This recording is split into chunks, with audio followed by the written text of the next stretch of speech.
right. Welcome inside another edition of Mic Drop here, made possible by the Believe Network and available everywhere you get your podcasts. I'm Mike Asti, as always. Can also give some thanks to SiriusXM, where you may hear many of our Believe platform shows, including Mic Drop. And of course, as I said, available everywhere you get your podcasts, Apple, TuneIn, Google Play, etc.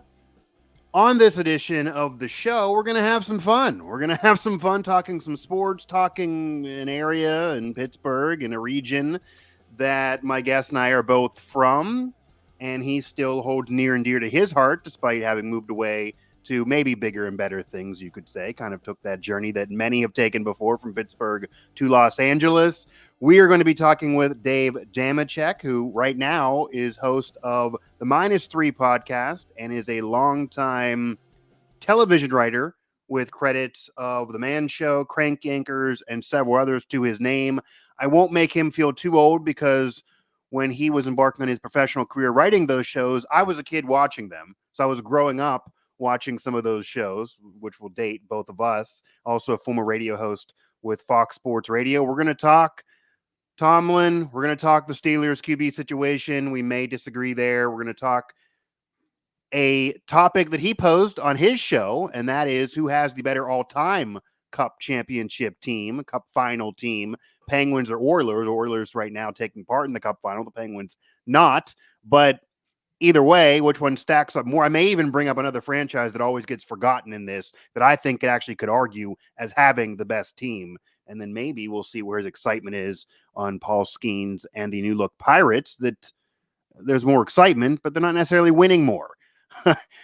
Nonetheless, Dave, how you doing, man? Happy to have you aboard. Go home, Mountaineers. Go home, Mountaineers.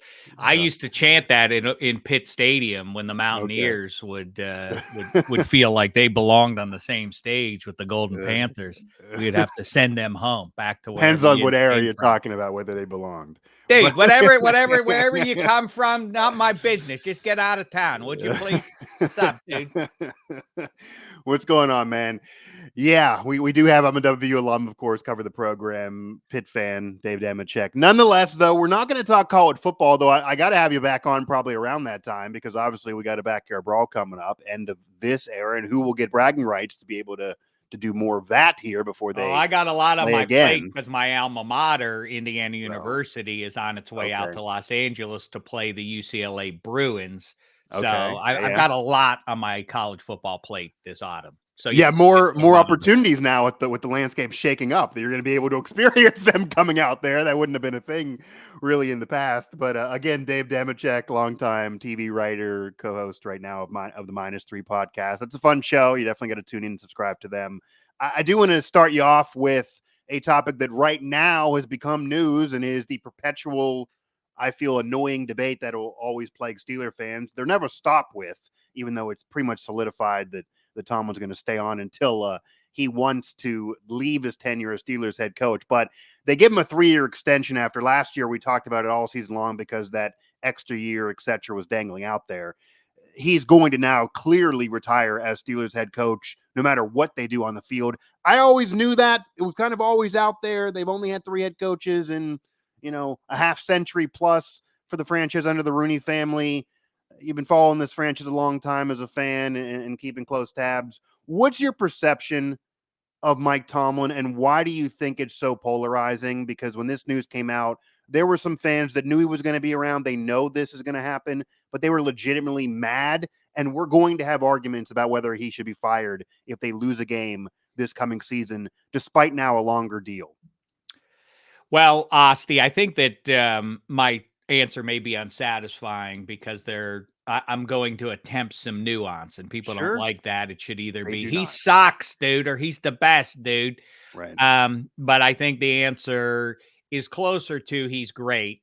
Not that he sucks or that, dude, he wants to be mediocre and all that. I mean, let's understand. It is a remarkable deed since he got there. This has been a long run now, and fits and starts and injuries to starting quarterbacks and otherwise along the way, in the age of free agency. Yeah. Never having a losing season is remarkable stuff, period.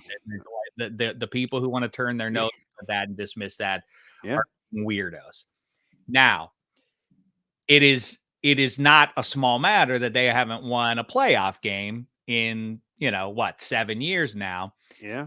I also, though, can give 2016. a little bit of a break if you start the timeline from the moment that his first ballot Hall of Fame quarterback hurts his elbow in that game. From that moment, everything gets turned on its ear. And, you do have to kind of stop. The through line here is, so he keeps them head above water, playoff relevant every year, sometimes sneaking through. I find it hysterical that he has fully embraced the idea, and may even through this upcoming season, the notion of trying to beat even the best teams or the worst teams, trying to beat everybody 12-11 every week is really right. person through pro football. Yeah. The problem with that is that we all can see that the teams that thrive perpetually are the ones who have superhero quarterbacks. So I think he also understands that he doesn't have that. The extra layer to that is, even if he does have that, I think that's sort of the proven kryptonite, is management of the quarterback room, overall roster, motivation, coaching guys up, X's and O's, all of that, obviously high end from Tomlin and his staff. I do think the not small kryptonite potentially is the management of those quarterbacks. Witness Trubisky and how long Trubisky's. I mean, you can go back. Okay, you excuse Roethlisberger getting hurt and the Duck Hodges and Mason Rudolph. Yeah. Even that, you can make a little bit of a case if you go way back to that season, that had Mason Rudolph not gotten hurt in that Jets game, maybe things track very differently going forward for that moment. To be fair, if this current playoff format existed with the 7 teams in both conferences, as we can debate Mason and Duck all day, but that year they would have got in. They were a game out. Right. No matter what went on and who was under center, it didn't matter. We're talking about a GQ model and a guy named Duck, and they were a game out and would have got in under this current format. Most people, if they lose a starting quarterback, are 7 games out. But sure, everything else you said is true too. Well, and you know what? As a matter of fact, to go back to the multiple points I'm attempting to juggle here at one time, appreciate you bearing with me, Asti. I think that also the knock, I talk about the kryptonite of QB management, but if you go back to, I think the glaring, the 2 losses that you would circle if you were a Tomlin cynic, you would say it's the loss at home to the Browns in the playoffs, and it's the loss to the Jaguars at home in the playoffs. Those are the 2 that you hold up and say, what went on there? How did the team come out that flat and get jumped on the level that they did twice over by teams that they should have beaten on their home field? That's a legit question to ask all these years later. But okay, so he gets through the Duck thing. I do think things maybe go a little bit differently if Mason Rudolph didn't get hurt there. I think he was going to rally them and beat the Jets, and who knows how the butterfly effect takes over the Steelers going forward if Rudolph rises up and pushes them into the playoffs. But okay, that doesn't happen. They bring back a damaged Roethlisberger. Never, all the cynicism around that. They get to the playoffs with a quarterback who, really could literally just about not move from the spot where he caught the snap. And into the Trubisky, Pickett, Rudolph triumvirate. I think it's a legit, for all the great stuff that they were doing and squeezing out, like I say, these 12-11 wins against teams that they had no business playing with and actually leaving the field with a victory. Right. I do think that the big issue looming from last year and now into this coming season with a whole new quarterback room is we're trusting that the guys who made the decision, and largely it is Tomlin, I'm sure that's the thing. Like, he's the head coach, but he vocally said he was in love with Kenny Pickett.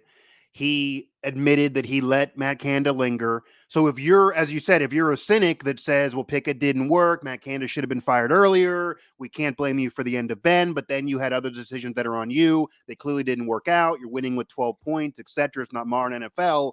He's the head coach. He's not the owner. He's not the GM, but he's been vocal to admit these are decisions that either he supported, he was a driving force for, or he defended. So then you can fairly put them on him. That's right. And I think the specific window that I find troubling, as we then trust that they definitely have it on lockdown, who the right guy to put under center in week 1, 2024 is going to be. Yeah, this is the same group. I know Arthur Smith comes in and there's some changes underneath, but let's keep in mind that Pickett, and I could get Kenny Pickett's frustration with Matt Canada is obscuring what he's capable of doing. That's the premise that everybody and their mother is saying in Pittsburgh last fall. Finally, Canada goes. There are at least glimmers. I think we overreacted a little bit to a team that had 3 points through 3 quarters in Cincinnati, but nevertheless, it did feel like, boy, this offense looks a little bit different with Canada out of the way here. Then the next week is the Cardinals game, and he gets hurt in that one. That game, they probably win. I'm going to stick my neck out and say they win that game if Pickett doesn't get hurt. But okay, he does. They put Trubisky in. He throws the game away. That coaching staff decides, yeah, we're going to run it back with him on Thursday Night Football against the Patriots. He puts that stinker out there for everybody to see. That same coaching staff says, yep, what other choice do we have? Not acknowledging Mason Rudolph is there on the bench. No, our best option is Mitchell Trubisky, who then goes to Indianapolis and throws that game away. And now with the season really on life support, I think most people assume that's that. Minkah Fitzpatrick's hurt. Mason leads him to the playoffs, but as you're kind of alluding to, it's hard to say that was a Tomlin decision because it's almost like he had no other choice to then go to Mason. You couldn't go to Mitch at that point. Right. It's over at that point. Like you and I would have made the same decision at that point. Like it's not, that is not, wizardry as a head coach or really sticking to a guy. You could maybe argue, some would maybe argue that it's also Tomlin. You have to give Tomlin somewhat credit to he stood behind Mason for a long time when others were against him. He was very unpopular amongst the fans. Tomlin defended him through off the field scandal to on the field play. That is also part of why a lot of players do like him, no matter what you think of him. He is the quintessential player's coach. Like he will die for a player. He went on national shows that he vocally hates to defend Mason Rudolph because he believed in him. Those things go far with players, which is why I do think. I think that's exactly right. That's exactly that is why I do think, because I think why this conversation becomes so polarizing, aside from, as we know, the Pittsburgh fan sometimes goes off the rails. It's a passionate fan base. Every fan base does. There are a lot of former players in the national media. There are a lot of people that are in the national media that are either closeted or outward Steeler fans. So those opinions are always out there. And the reason why they all defend Tomlin, even if he loses playoff games or underachieves maybe, when you could argue he had the best quarterback or one of the best quarterbacks in the game, who was already a Hall of Famer, best running back who thought he was also a receiver, and at the time the best receiver in the game who yet to get into drama, and they didn't win playoff games during that run. That's where you really can ding him.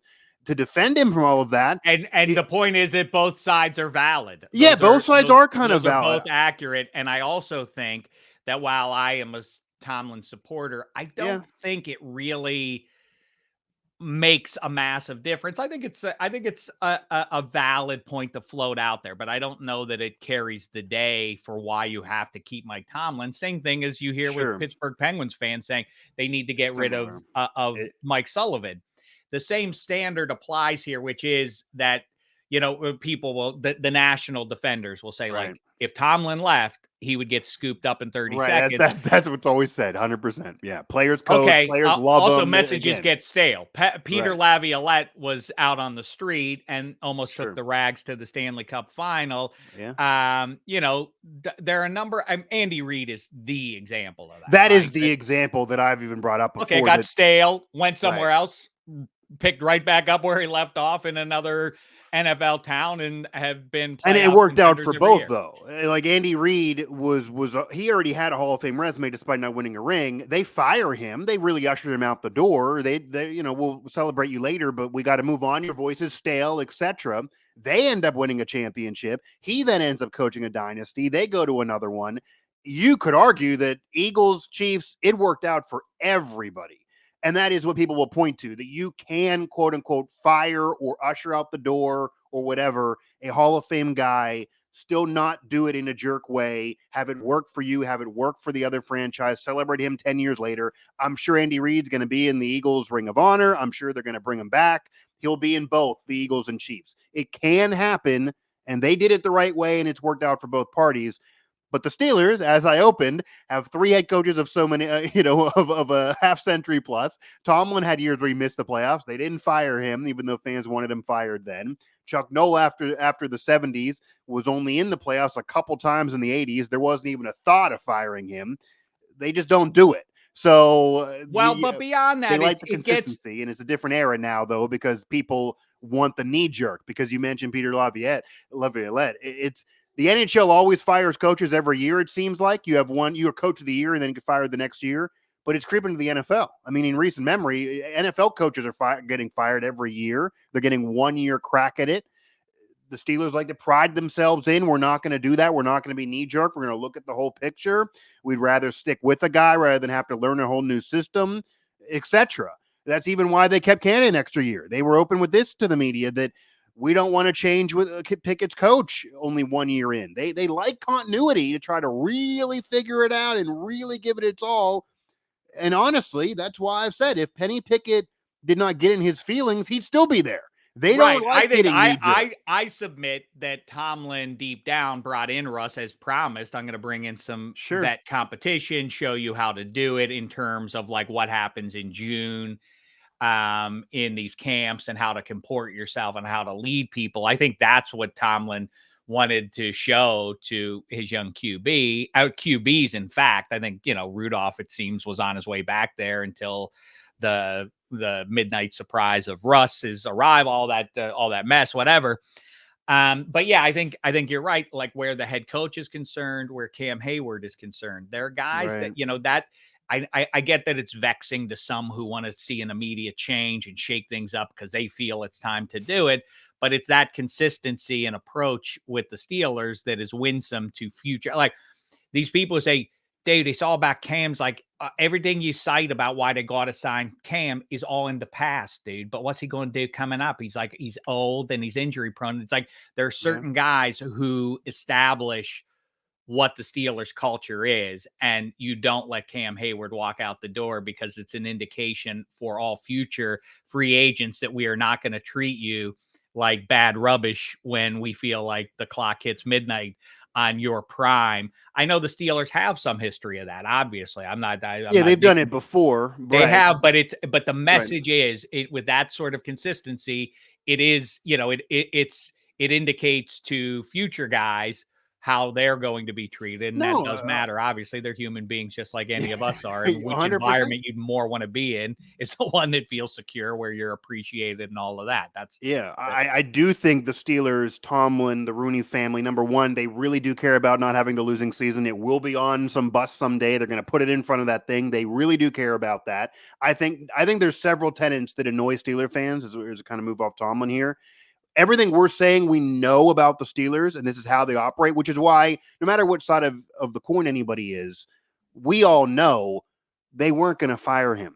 Like maybe it was a little bit more real that he might have been annoyed with all of us. And I thought he might leave. I thought legitimately he might walk. Last year was the first year I could have seen him saying, I got to take a step back from coaching in general, maybe do TV for a year and then put his name back out there like Sean Payton did. I could see that because he was still young enough to coach again.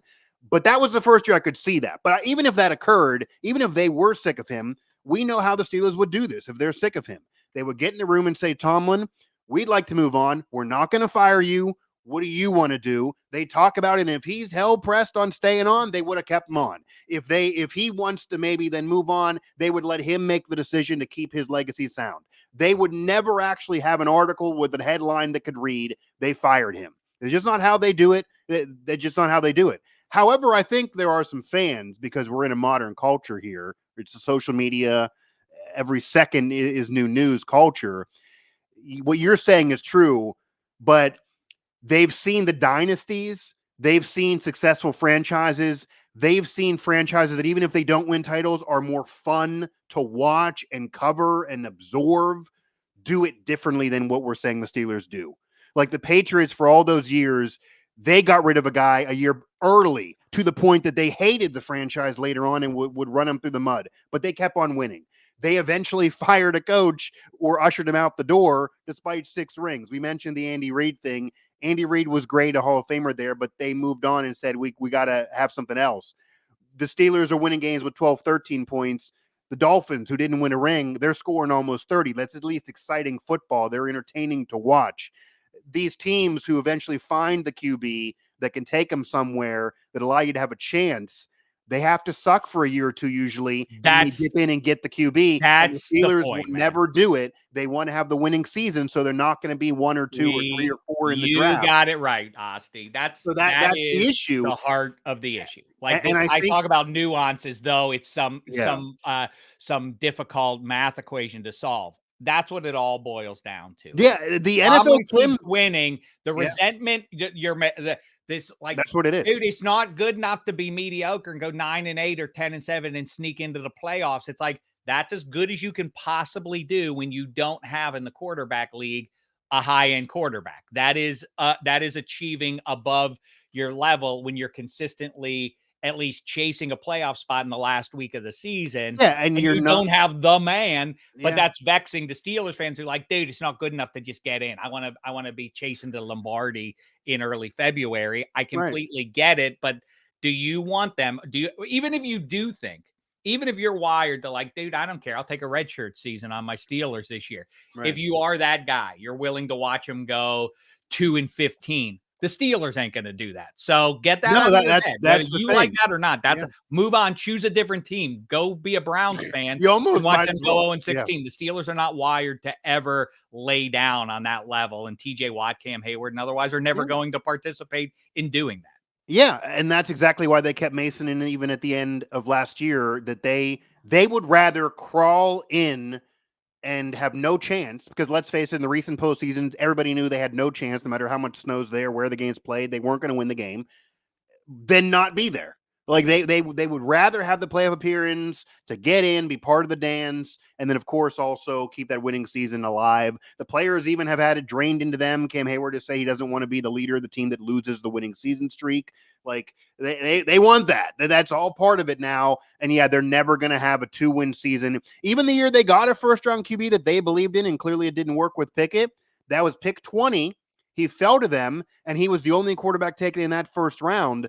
That maybe you could certainly argue he wasn't really a first-round quality QB, but if he wasn't there at pick 20, they wouldn't have got one that year either. They're never going to be there at pick 4, 5, 6, 1 or 2. Well, you know QB. What? No, the asterisk next to that is, and that's what I think, that the notion that that's not a Steelers kind of philosophical move. Obviously, even Colbert. I mean, this thing about Khan does it differently than Colbert, and clearly he does. He's a different human being, and Colbert was different than Donahoe and so on. But Colbert was swinging for the fences a little bit. It didn't work out, obviously. Towards the end of his career, he was. He was taking some swings there, but Khan's taking even bigger swings. Yeah. And this idea that, like you just said, and I get it, that it's easy based on the draft board that the Steelers, if they're 9-8, let's say, they're never going to be in the top 5 picks, but of course you can trade up there. You can give up assets. You can give up future. And into that spot. And that's I suspect, and Colbert did it with Devin Bush, and then Devin Bush didn't work out. So like, as you're talking about, they did get a little bit aggressive. Colbert did. He brought the Minka trade to the table. Right. He traded up for Devin Bush. He didn't do that early in the tenure. Like, you could argue they sat on their laurels when they were a contender and winning a ring, and maybe that's why they only won one. And I think some fans, like, you look at what the Chiefs have been doing. You lose one receiver, you still able to build differently. You win on defense. You have an elite QB though. Then you end up working a trade, getting another one in the draft. Look what the Patriots have done. you could argue the Steelers won a ring and they kind of sat back and said, we're not going to get aggressive. We got the title. Let's just chill. I think what they did actually, but they had a lot of talent there at the time too. I think in the second decade of Roethlisberger, I think that Colbert got a little bit cute. I think that they lost their soul to some degree collectively in how they approached the draft. In that, the Ravens have been pretty consistent about that, although they've kind of taken their foot off the gas in this regard in the last year or two. But that's why Andy Weidel exists now back on the banks of the Three Rivers, is to get them back to their roots of building up at the line of scrimmage on both sides. And that's exactly what he's done. And that's going to be their strength going forward. Right. And I think in the last few years of Colbert, they were a little bit playing on the edges, a little bit on the fringes, trying to get some fancy pieces rather than solid, interior, unsexy, as they always say, but drafting Creed Humphrey when he was there in a couple of slots, those kinds of moves, make big waves when they, in the opposite effect. Like if you get a guy like that, there are a couple spots where you can go back through drafts and what if it and say, what if they had gone with this guy instead of that? But nevertheless, it comes back to the Steelers' unwillingness to ever fully tank out, to fully lay down. And so they're always going to be in the playoff mix. And so they're a victim of exactly that success. They just are not naturally going to have like a spot to be like, Justin Herbert is there for us. Let's take him. They're going to have to move up to do it. Right. Dave Dameshek, host of the -3 podcast, longtime TV writer, joining me here on Mic Drop with Believe, and available every your podcast, Sirius XM, as well as we just talked Tomlin. And I do think the NFL Films clip that's always out there about Chase Young, who was a top pick of Washington at the time and has moved around, where Tomlin, you can hear him. Tomlin says to him, I'd love to have a player like you in the draft. I'm never going to be bad enough to take you. The paraphrasing. So that's Tomlin's career. That he's lucky. And I do think, similar to Sullivan, to compare, obviously you want to win a championship. You're never going to turn one down. When you win one, or Sullivan's case two, and Tomlin did get to a second, early on, that does set the standard that why are we not doing the same the next decade if you could win that quickly, as it's hard to do. So championship counts the same at the end of the day. When you go to the Hall of Fame, it's going to say Super Bowl champion, whether you win it your first year, second year, or your 15th year. However, look at the vibes of the culture. When you win it your 15th year, it gets treated as a big deal. You increased your legacy. You end up becoming a folk hero where they make movies after you. But if you win it early in your career and then never win it or get near it again, people forget that you even won the damn thing. And better to be that guy, because then you get to be this guy where you're saddled with the monkey on your back of never having gotten. That's not on Tomlin, right? He did win one. Right. You don't want that either. You don't want to be Steve Young, 100%. Like, oh my God, I got the albatross. Yeah. Better to be Roethlisberger in that sense. And by the way, that's practically the way you're going to get your Super Bowls, is generally speaking early in window. Sure. Yeah, your rookie window is when you're going to get them, even if you're a Hall of Fame quarterback. The vast majority of titles land in that 5 to 6 to 7 year window. You don't get to the no rookie. Outside of, you're talking Peyton and Brady, and Peyton's team was stacked. He wasn't even that good. Even those guys, right? After even 27 years old, it's like 2 or 3 guys that won one, and they're all Hall of Famers. And I contend forever that Peyton's second ring, he wasn't even that good. But Brady obviously would tell was. You that. I think he would tell you he was toted by 9 TDs, 17 picks, and yet, as I'm talking about perception, the second ring increases his legacy. Very smart people have moved him up in all-time ranks because of the second ring. As we're saying, he's had MVP years that are better than that when he didn't win. Well, that's my hot take. I don't think Josh Allen and Lamar Jackson, I'm not saying that there's no chance they'll ever get a ring, but I think those two combined, this is the win. Dan Marino. I think that both of those guys, given where they are in their careers, they're in the same conference as Patrick Mahomes and Mike McDaniel and Tua and CJ Stroud. People do that thing in a real cavalier way of like, oh, well, he'll get his. Like, will he? Because Patrick Mahomes, nothing's guaranteed, might be hurt, but CJ Stroud might fill that vacuum. By the way, you're completely ignoring the NFC side when you talk about, like, I think he'll get his, Yeah. there's only one a year. They only give the Lombardi out to one team a year. So the math doesn't work out for everybody to get theirs. Yeah, 100%. I mean, that's the whole thing. You could go to a Dak Prescott conversation with the Cowboys and et cetera. Yeah, when you get to a certain age, it's much harder. Windows are not as long as maybe in other sports. If you do get one, you have to look at how you're getting it. Are you getting it where you're still the same guy? Like, are you doing a Peyton Manning thing? Or are you doing it when you're still the preeminent leader, dominant MVP candidate now? And would it feel the same? Those are the type of rings that usually happen. And the guys that maybe could embark on dynasties later, many reasons why other guys didn't get tons of them. Brady had a whole second Hall of Fame run, but that was a dynasty, and Mahomes could do the same. But are you going to? Fran Tarkenton has 0. Was he not good? No, he was good. He just happened to be in. Yeah, that's the game people do the prisoner of the moment thing, like poor Lamar Jackson and Josh Allen. They have to go up against Mahomes. What are they supposed to do? I don't know. Poor Fran Tarkenton having to go past Roger Staubach and Terry Bradshaw and great Rams teams and so on. This is always what happens. There's always good teams. Yeah, and it's about the team. And Marino got to one early and then never even got near it again. It doesn't mean he was arguably a better player as his career went on, but his team couldn't get there because of different circumstances. Dave Dameshek here joining me again on Mic Drop. To move off Tomlin, though, I do want to finish up with the Steelers on this. And you mentioned the last ride for Cam Hayward, possibly. Granted, he could re-up and be there longer, but there are some veterans that are in a little bit of a win-now mode. And you started off this offseason with something different that has not happened during the disappointing seasons of Tomlin, nor the overachieving seasons of Tomlin, where they didn't go anywhere either. Because I think we can all agree there's been years where Tomlin underachieved. There's years where he overachieved. That's kind of his legacy, even though it will someday put him in the Hall of Fame. But throughout that entire tenure, Art Rooney II never said anything. It was always a very, we were right there. We believe in this guy.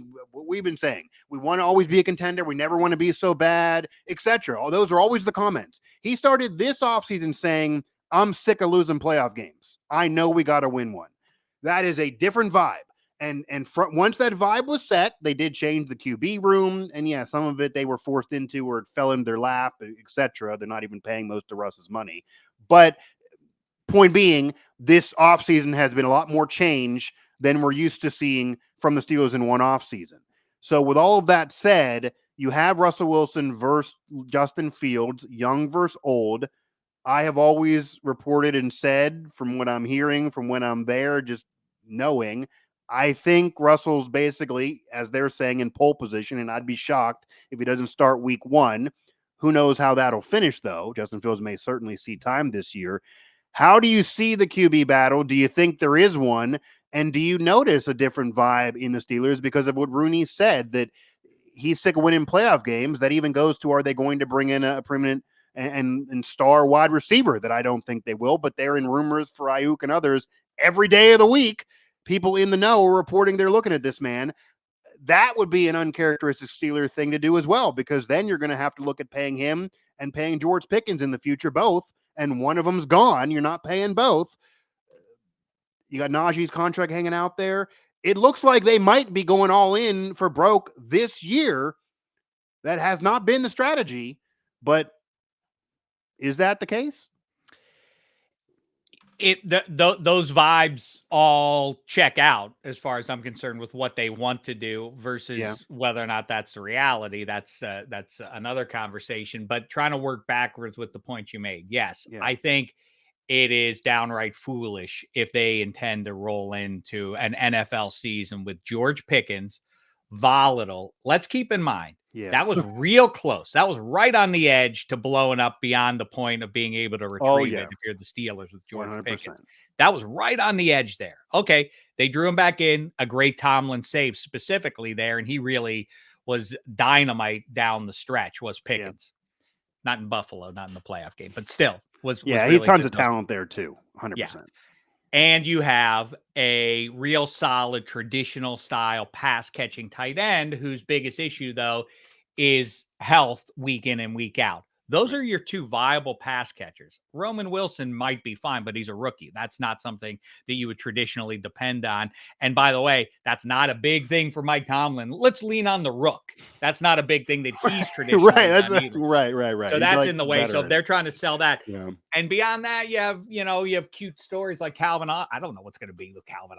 Van Jefferson. They have to get another pass catcher. But as it stands now, or even if they do get Ayuk, and I do think ultimately that that's the way it kind of has to go, is they're tracking with Arthur Smith. And you keep hearing about this Arthur Smith offense. But in the Arthur Smith offense, first of all, I don't love the idea of building a super specific offense or defense to suit what the coordinator needs. He's the coordinator. If he succeeds, he's going to leave. So that chasing your tail kind of thing is strange to me. It's got to be an overarching sort of philosophy, not what this guy who just showed up 5 minutes ago needs for his offense to succeed. That said, I do think that the kryptonite, like I say with Tomlin, has been his read on NFL quarterbacks and what he can get out of his quarterback. So if Arthur Smith has a better handle on that specific assessment, then that's his value to the Steelers. Right. Either way, I they are now loaded up at the offensive line. They seem wired with two tight ends, neither of whom can catch, not Freiermuth. Those are not pass catching tight ends. They are all built up to go real severe. Maybe two tight ends on the field, maybe two running backs on the field at the same time. And they're going to try to bully the pretty boy teams of the AFC. That's the Arthur Smith offense. That is the Arthur Smith offense. That's what they want to do. So if you're going to do that, then do it and put Justin Fields and make him an extra weapon. Because if they're that.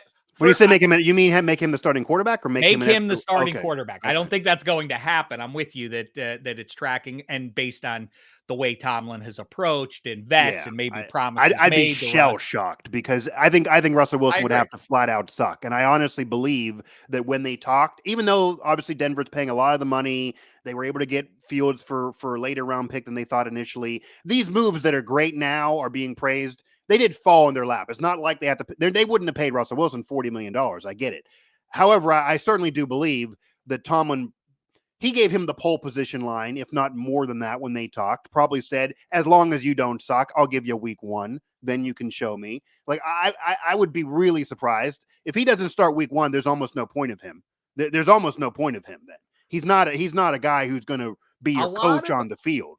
Completely hear you, but I also though do think that so much of what everybody's buying into, and the pole position line has carried a lot of weight. Same line everyone's saying. It's almost everybody like told everyone to say, right. It's ridiculous, right? Everybody keeps going with that one, but maybe his value is.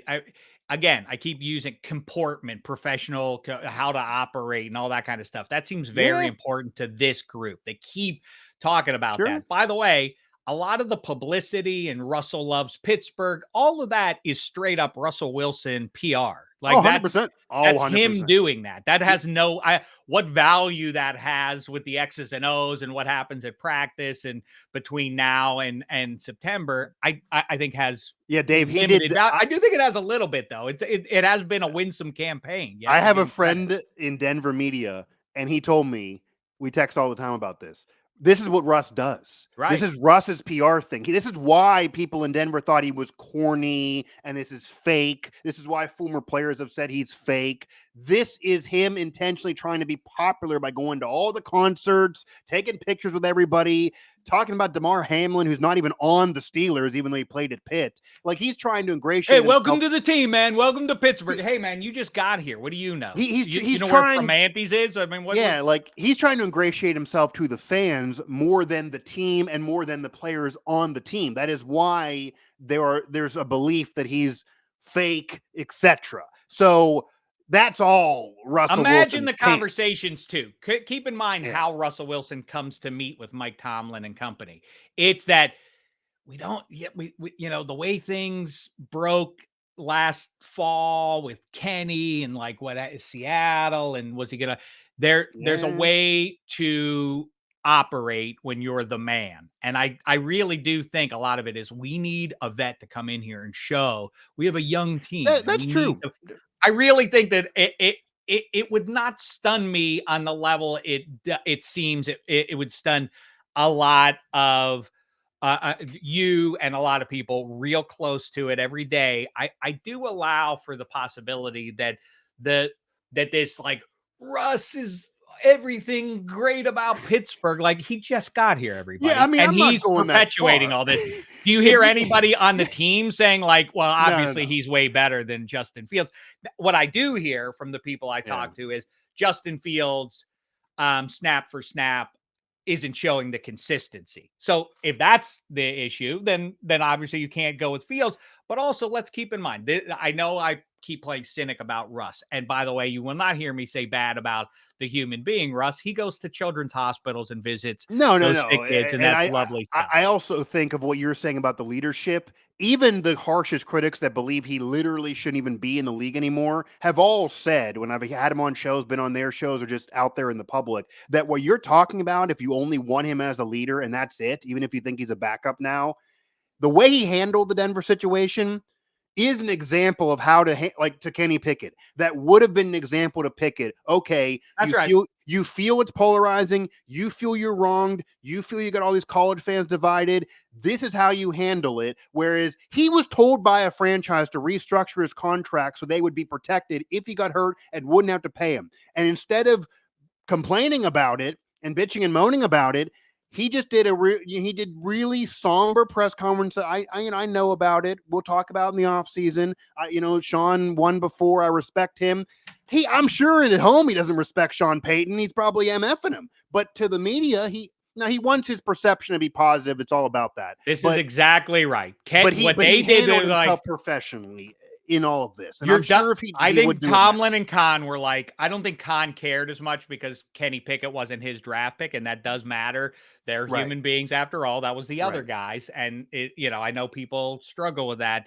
So I'm not condescending. I legitimately, just because it's the same job for the same professional brand doesn't mean that they have they share the same thought process legitimately. And I think Khan was like, guy who I didn't draft once ago, go. Justin Fields is fine.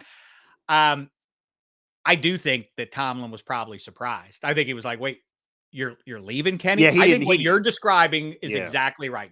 We're going to get Russ in here, and he's going to show him how to do it. And deep down, I hope Kenny Pickett uses this as motivation, and by September reclaims the starting gig. I think that is 100% the hope, and they could. And I think they were also telling him, "Look, bro, you were here for 2 years. You threw 13 TDs in 2 years. I get you at Canada, and we didn't see more of you without Canada. Just win the job in the offseason, shut these people up, and then go on." I think that's what it was, and they're like, "What you did at Pitt does not work in the NFL." I think that's part of it too, and I have heard from people that there was some entitlement there that I do buy into from Pickett. And I think part of that is, we mentioned Marino.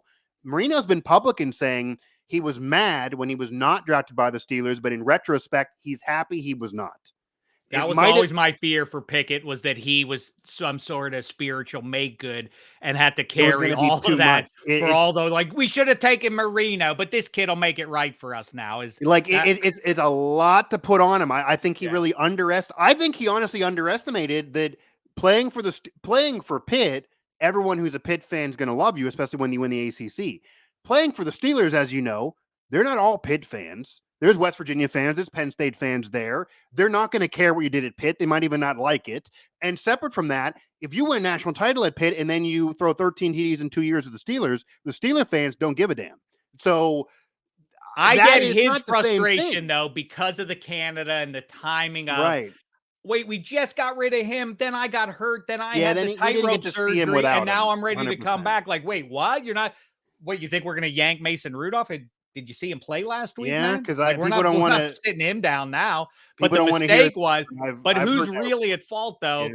The misread of, like, we're with Trubisky. Imagine you're Kenny Pickett watching Trubisky put that stinker out there against the Patriots, a game you should have won, same as the Cardinals game, throwing away the season. You're frustrated, like, I got to get back out there and save the season because we were tracking towards the playoffs. Then Mason Rudolph fills your shoes and becomes the man in one game, in one drive, one throw to George Pickens against the Bengals when he breaks that short little little seam throw that Mason Rudolph, like first play of the game, takes it to the house. All of a sudden, everybody's chanting Mason Rudolph's name. Kenny Pickett's like, what the hell, man? I'm ready to come back in. But he was young and frustrated, and that was his mistake. Okay. And we've all been immature. So I get it. But my point is that it's different now. And I do believe there's a little bit more I think there's more of a sense of urgency around the Steelers now from the Rooney on down, that they realize that the 2016 streak of not winning playoff games, they don't want Tomlin to get inducted in the Hall of Fame with not having won a playoff game. My only point is this, though. Go ahead. Is that, yes, Russell Wilson, in the very short term, if you're nervous about whether or not Justin Fields is all the way up to speed on what Arthur Smith wants to do and can be closer to consistent than what he's been even in Chicago when he's had those electric moments, versus Russell Wilson, nice steady hand. Keep in mind, I keep making this point. 26-8 are the touchdown interception splits for Russ last year, but it keeps pointing. Look how good he was at taking care of the ball. He also fumbled the ball away 8 times. Yeah, that's part of it. 16 turnovers in 15 games for Russ. That's not a steady hand, and he's not there's guy he used to be. Everybody understands. Justin Fields is the greater specimen. I would say start that clock now, because it also, you can make a case, whatever Russ does this year does not carry over for the Steelers in 25. There's no math that you keep Russell Wilson in all likelihood. So it's going to have to be Justin Fields or someone else. So start that clock now with the kid who you might retain into the next season. It's kind of senseless if you think about it. I see. As we move off the Steelers, I hear that. But I think what we both said early in the show is why they're not going to do that. Because what they're going to tell you, Dave, is you might be right for the long-term health of the franchise. We want to win now. So if you agree that Russell Wilson, even if there's more interceptions and turnovers, et cetera, than people give him credit for, there's certainly mistakes there. He was better last year than the year before, but he's not nearly what he was with Seattle and wouldn't even be there if it wasn't for as cheap as he is. There's more TDs. They haven't been explosive. They haven't been able to score. There's at least that. And if you agree that in week 1, they have a better chance to win with Russell Wilson, even if they maybe in week 7 would have a better chance with Justin Fields, Mike Tomlin wants the best chance to win week 1 in week 1. He doesn't want to punt week 1 for the betterment of 2025. Like they are now a little bit pressured to win now. And that's how they kind of always except that if you contextualize not just the way that's what they would say, the winning teams are going now. Look at what Josh Allen and the Bills did a year ago. That wasn't by choice that they had to scratch and claw to get into the playoffs. But more and more, you're seeing these teams finding their way, finding their game. It's almost an NBA thing. If you kind of think about the way NBA teams talk about as they gel together the individual pieces, and it's all building towards the playoffs. More and more NFL teams are abiding by that model. It's not a new thing that NFL players will tell you. Like, the season doesn't really start until Thanksgiving, and then it ratchets up another level come playoffs and so on. The Steelers ain't in a position to just sort of muddle their way through to find themselves. They're a team that has to take every win they can possibly get so that they're playoff relevant.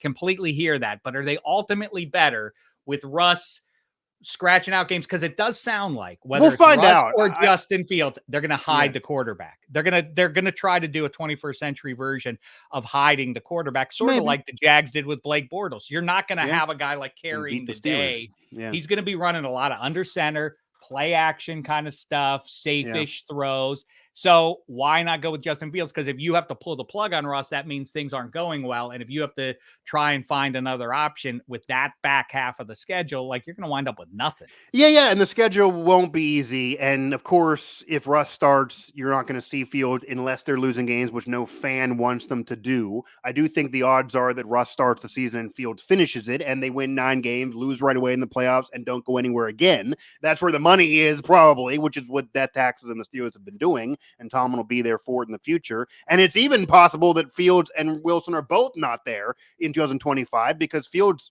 will need a new deal as well. And if he's not lighting the world on fire, they might go cheap there and say, we got to go back in the draft. So you just don't know. None of this is locked in, but it'll be interesting the rope that they have with Wilson. If they lose games 1 and 2, or even if they win, but he's not playing well and Fields is better in practice, what do they do? I imagine if they're winning, they stick with him and I'll tie it in that, yes, they finally did get smarter in the draft. I think they had a great draft. They're finally building the trenches like they weren't doing when they drafted Najee and other pieces. They're finally doing that.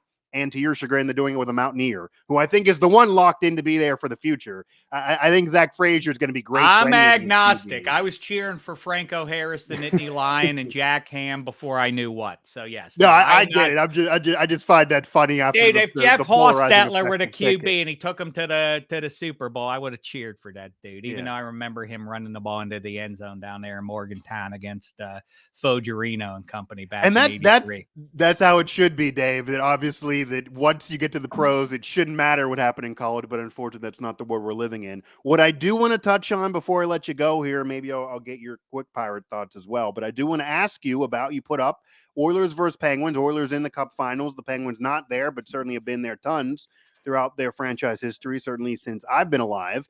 And many Hall of Famers and legends have played for these two franchises, been a part of these Cup Final teams, been a part of these championships. Obviously, Gretzky, Messier, etc. Grant Fuhrer on the Oilers side, Yager, Lemieux, etc. Marc-Andre Fleury, Barrasso, the list can go on and on. Malcolm Crosby currently on the Penguin side.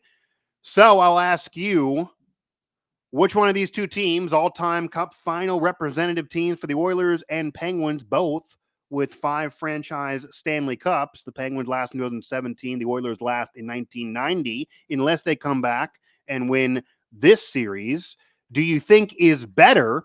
And how did you get down to these being the two teams? Were there any other teams considered to join this? Well, to me, that was really the heart of it, and a lot of people outside of Pittsburgh came at me and said, "Why would you bring this up? The Penguins have nothing. They didn't even make the playoffs. Why would you bring this up?" And legitimately, here's why: because it's the Edmonton Oilers. If it were a rando team who had little Cup Final history or any cups in their past, it is a moot conversation. But as a reminder, in 1984, I remember in October, but my mother calling, "Dinner's ready, please come in here." And my sister Amy and I saying, like, "Wait, we got to see this guy Lemieux's first shift. We hear like he's going to give us a cup." And I remember watching him in Boston and stealing the puck off the tape of reigning Norris Trophy champion Raymond Bourque and coming in on reigning Vezina Trophy champion Pete Peters and whipping them both and scoring on the backhand. And we danced around the living room and we said, "We're going to win the Stanley Cup." And 7 short years later, we did, and then won another one. But really, from 91 to now, the dominant team, the team that rises above all others in the NHL, is the Pittsburgh Penguins. That's hard to believe. Yeah, give or take the X generation, but sure. Yeah.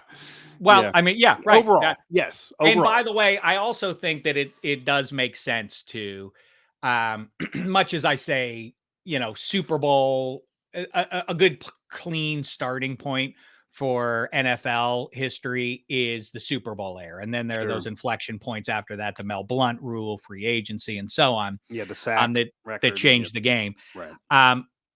The good starting point for the NHL, as far as I'm concerned, is 79-80, when they bring 4 more teams in and flesh out the league a little bit. I mean, you have the original 6, then when the Pens come in 67, it doubles up, but you're kind of dealing with a very limited scale for a league. So anyway, so that's when Gretzky and everybody in Quebec and Hartford get into the league, and Winnipeg make the league and really flesh it out as a major league. So let's start the clock there. Like you say, the Pens have their cups, the Oilers have theirs, a cavalcade of stars on both sides. So I thought it was a worthy time to stop down and figure it out. I think that the Penguins are stronger down the middle, which is saying something when you have Messier as your third line center if you're the Oilers, but the Penguins have Geno Malkin as their third line center and Ronnie Francis as their fourth line center, and his wingers are Chris Kunitz and Rick Tocchet. Beat that, Edmonton Oilers. You can't. Now, on the blue line, it's kind of moot because every game in this series is going to be 13-12. You're going to score a lot of goals. Even though you have, Grant Fuhrer, I'm sorry, Billy Ranford, you're probably not going to find yourself between the pipes at any point in this 7-game series with Grant Fuhrer in front of you. Flower versus Barrasso is more of a debate. Spoiler alert. You might get both goalies in based on how the Penguins do it. And in some of those cups, you might actually see both goalies. Yeah. But I'm gonna, what do you think I'm gonna do? Obviously, I'm gonna take 66 and company, the great 66, the greatest player in the history of people. And by the way, the Pittsburgh Penguins centerman stand. I don't know if this counts as a hot take on my way out, but Lakers centers, Yankees right field, Boston Red Sox left fielders, Packers quarterbacks, Niners quarterbacks, Dodgers starting pitchers, if I didn't say that one. But above all, Pittsburgh Penguins centers. Yeah, it doesn't get brought up enough, but yeah, it's talking Lemieux, about legends. Malkin, Francis, two of the top 4 players in the history of the game. Crosby in 66, plus Brian Trottier spent a couple years, won the Cup. Jordan Stahl won those guys. The greatest of all time. I'm taking the Penguins, and you better say that too, or else I'm hanging up on you right now. No, I would take the Penguins in this exercise. I do think it's obviously incredibly close and would be a 7-game series, and I wouldn't be shocked at all if the Oilers would win it. I do think what's interesting about the Oilers' tenure that did not occur with the Penguins, because obviously you have the 2 early 90s Cups. Yager and Lemieux did it together. Then you have Crosby and Malkin staying together. People forget. It's not even brought up when he's on TV because it's a ding that no one wants to bring up. The Oilers won a Cup 2 years after Gretzky. They won a Cup without him, with Messi as the leader. Messi has 6. He won 2 without Gretzky. Gretzky got in one final, but didn't win without him. So he did. The Jordan Pippen thing happened where Asti Pippen won. It. Did Pippen win one without Jordan? That's exactly close, right. I just literally said that same sentence yesterday. That's exactly right. Pippen the biggest knock on Gretzky is ultimate guy. What a great he was the greatest play ever. Look at what he did. Like, I guess the rest of the team was pretty good. Witness the fact they won the Cup without him. Right. I mean, again, obviously Gretzky is very, very good. He has more assists than some Hall of Famers have points. You could certainly argue him having being the most accomplished if you want to go greatest that way. But at the end of the day, they did win without him. They didn't really miss him in the trade. He missed them more than they missed him. And Pippen got close with the Blazers, etc. But imagine the history, how the history books would say if the Blazers held on and beat the Lakers and he got to an NBA Finals without Jordan. It happened in hockey with Messier winning 2 with 2 different franchises after Gretzky. So I think that's a big deal. What if Matt Castle had taken the Patriots to the Super Bowl the year that he had the knee injury? What if, that would be the same thing that's used against Belichick now. The only thing I do want to bring up to you that I think is not brought up in this, because I've heard this from others. It's always Oilers versus Penguins, the 2 with 5. Penguins more recently. The Oilers have that clump of 80s and you're going to go 90s. With Lightning. I could. No, I'm the only other franchise, and you kind of fixed it a little bit by saying you're starting from 79 on. That probably hurts me in this argument. I think the Red Wings absolutely deserve to be in this.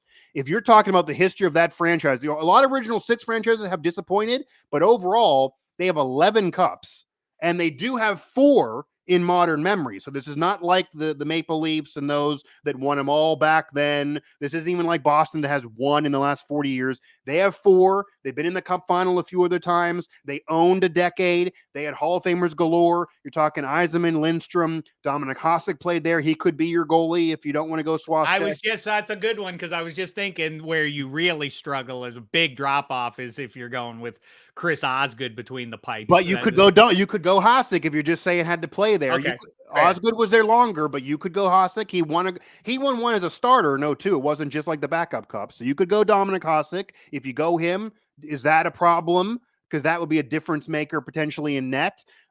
Fedorov. I mean, you could go down the line. Brendan Shanahan. There are a lot of Hall of Famers there, and of course Gordie Howe. If we're going back into history. Ted Lindsay. Yeah, okay. Lidstrom's a better defenseman than anyone that the Pens or Oilers will throw out there. If you go prior to 79, you're including Howe, you're including Ted Lindsay. If you go throughout the full history of the league and not just 79 on, I think the Red Wings actually might even be number 1 here. If you go 79 on, they're probably 2 or 3, but they're in this conversation. That's a fun one, but I do think that it belongs in I think it plays as a semi-hot take. And by the way, the Bruins might also be better than the Habs. That the dominant team modern day. Blue Blanc et Rouge win all those cups in the 25 years. It is one of the craziest.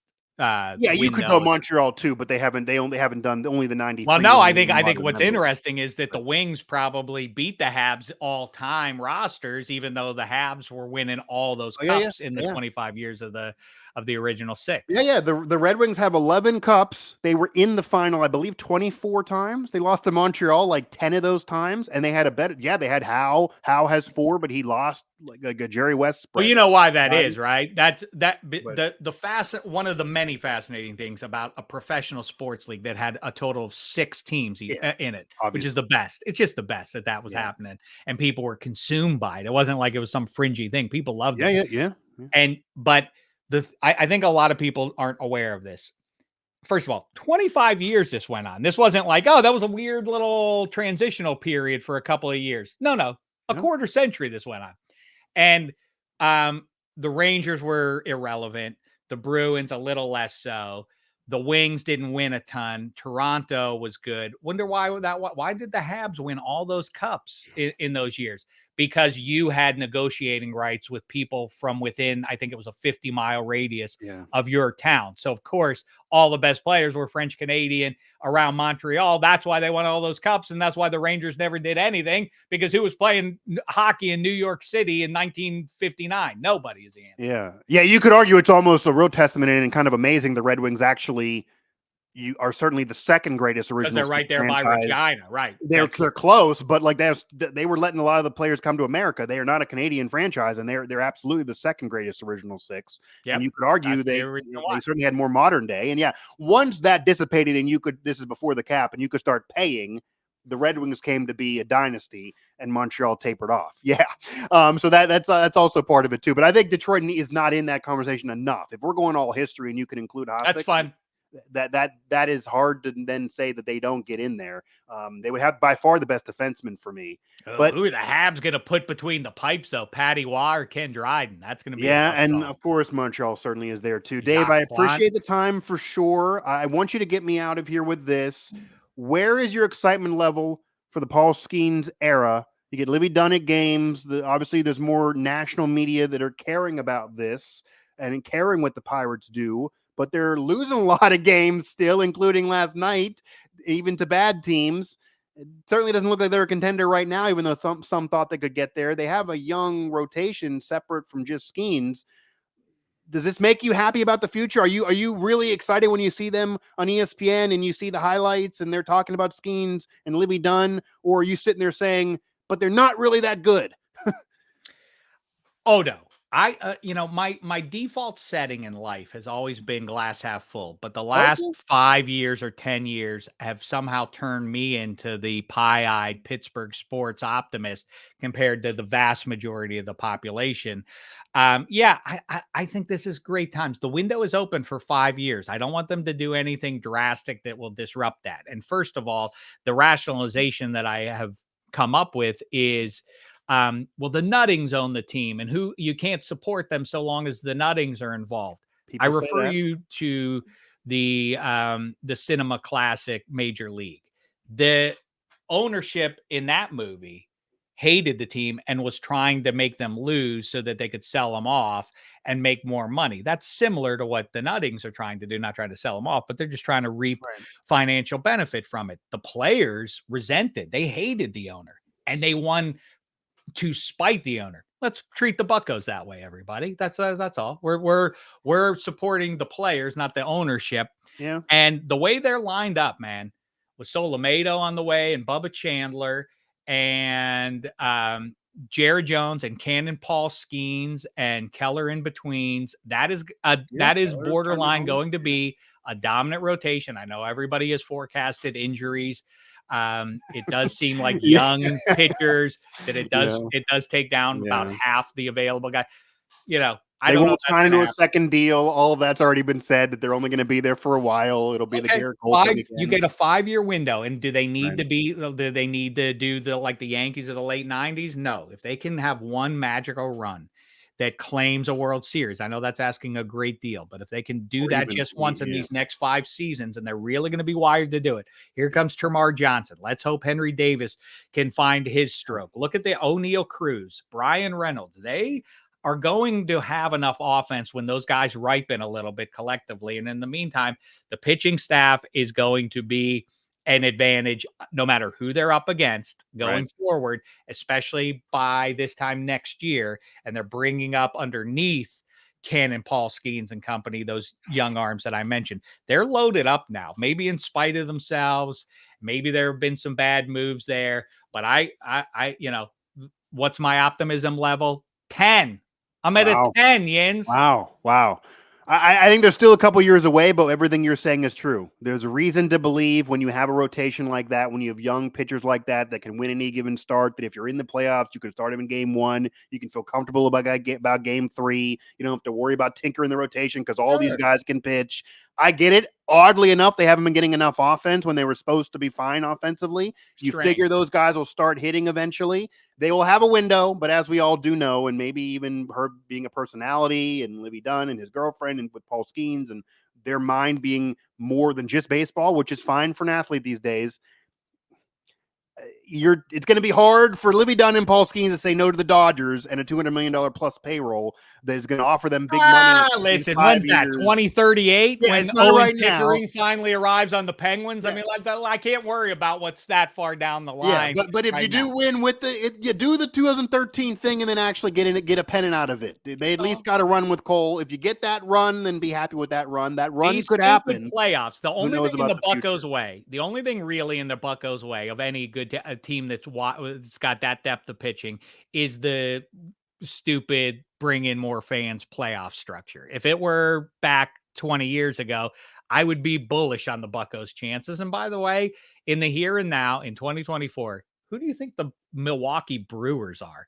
That division is a junk division. The Brewers are the one standout team. True. There's nothing to say that the Buccos can't who you think the Brewers are, who's so daunting that the Bucks can't reel them in. They listen, they just got to right the ship a little bit. They're close, everybody. And I don't mean 2025. I think it's plausible they could reel off. Like they could have one of those 12 out of 15 stretches there and be right in the mix there and at least get a wild card. There's a team that does it every year.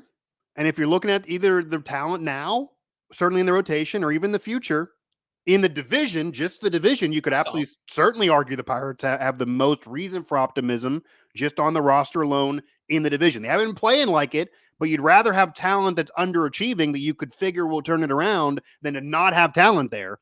And I think this is a benefit too. You're in LA. If you go to the street and say, name me somebody on the Pittsburgh Pirates, maybe some can name Paul Skenes. You'll get some other players. If you say those same people, name me somebody in the Milwaukee Brewers, they're going to, I don't know who's on that team. So the casual fan that maybe is just, they tune in whenever the playoffs start and they're more interested maybe in media.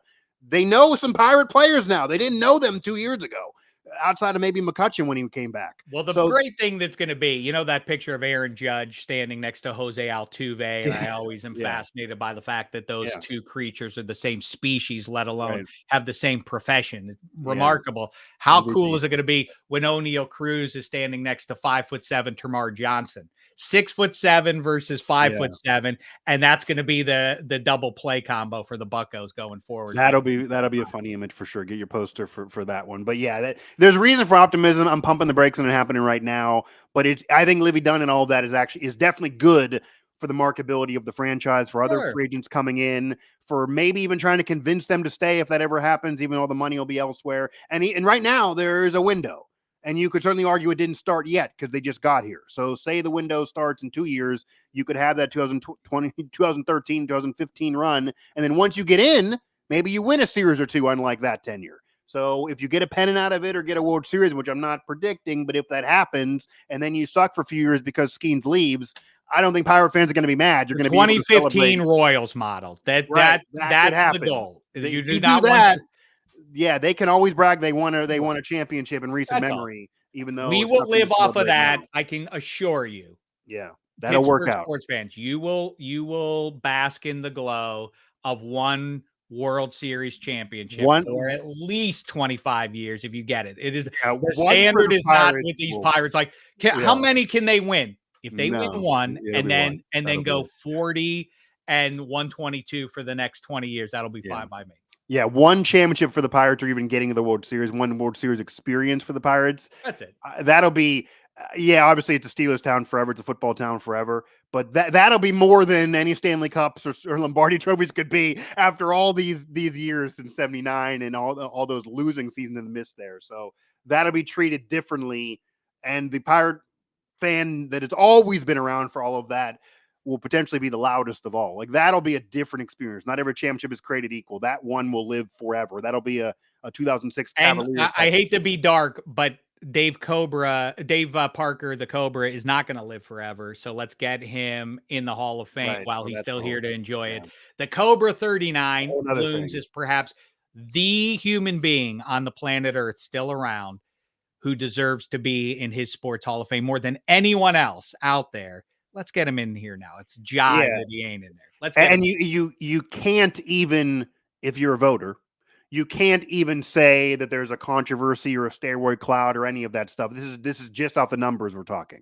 I think it's because I think that residents of Mount Pius who have Hall of Fame votes keep them out because of the schmutz, because of the cocaine and the pirate Well, you could go and all that cocaine. kind Yes. of stuff. I'm talking about PEDs, but you I could hear go you. cocaine.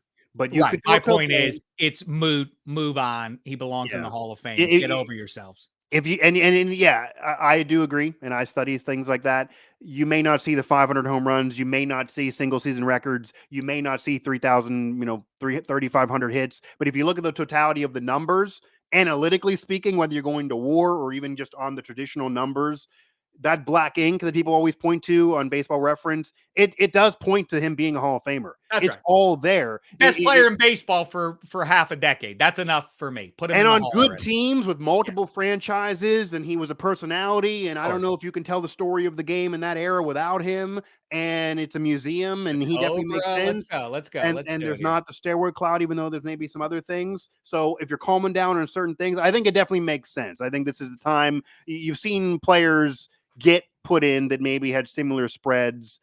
You had, yeah. Pops and I both vote yes. Get the Cobra in now. I definitely think he deserves it. And now that we're seeing players that were not put in for so many years, even though they didn't have a steroid cloud, like say a Fred McGriff, that are now Flurry in. agrees. I think it makes sense for Dave Parker. So if all the bobbleheads agree, why not? Dave, I appreciate the time. Bobby Brister, Fathead guy agrees. Dave Dameshek, joining me here on Mike Drop, a longtime TV writer, and of course, current host of the Minus Three podcast. Dave, I appreciate it, man. Tune into his show, subscribe to his show again, the Minus Three podcast, and we'll definitely have to do this again sometime. Good times, Pally.